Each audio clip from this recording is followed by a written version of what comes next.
Okay, today we got this brand new 2013 Chevy Silverado dash. We went ahead and we got this base coated in a tan. This guy's gonna go with like a grassy wetland camo. It's kind of like a tanner wheat field look. Should be pretty cool. The Silverado is white, so the film should work out pretty good for this truck. As you can see, it's really tan and bright. That's backwards, ain't it?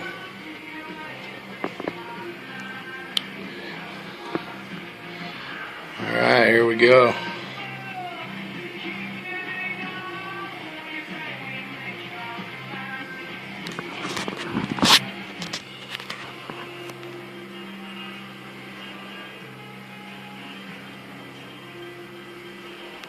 Nice.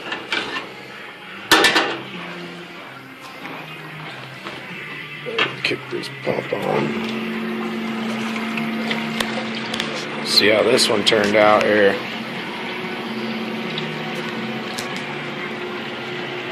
Oh wow, that's beautiful.